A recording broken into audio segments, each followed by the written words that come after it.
Good evening, welcome to North West Tonight with Annabelle Tiffin. Our top story. As the infected blood inquiry hears its final evidence, a woman whose husband died wants a government apology.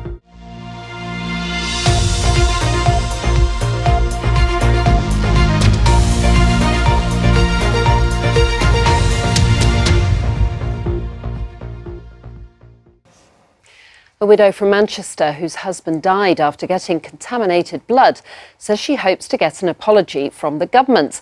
Louise Walmsey was speaking as the inquiry into the infected blood scandal heard its final evidence today. Andy Gill reports.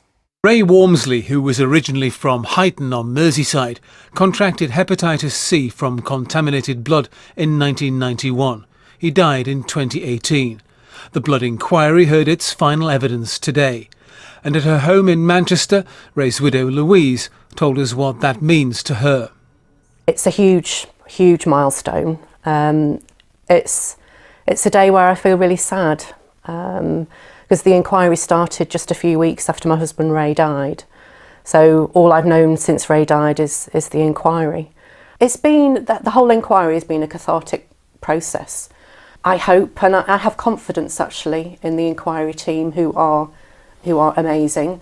I have confidence that we will have some very clear recommendations about lessons that should be learned from this disaster and steps that will ensure that nothing like this is ever repeated. But as well as that, I really hope for a very clear and unequivocal apology from the government. What would an apology mean to you? It would make me feel that Ray's death is acknowledged. His death shouldn't have happened. He shouldn't have died at 53. So an apology is recognition of that. It wouldn't give me closure because Ray's death is not something I'll ever get over.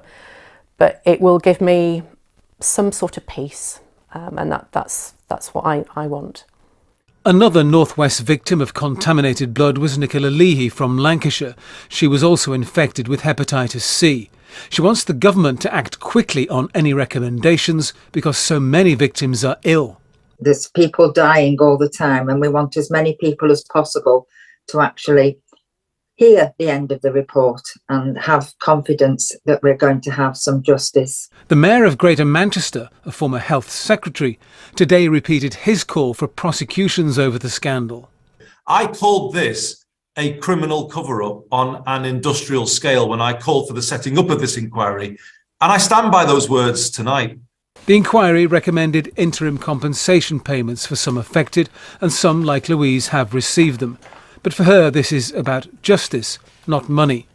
The inquiry's report is now expected in the autumn. Andy Gill, BBC North West Tonight, Manchester.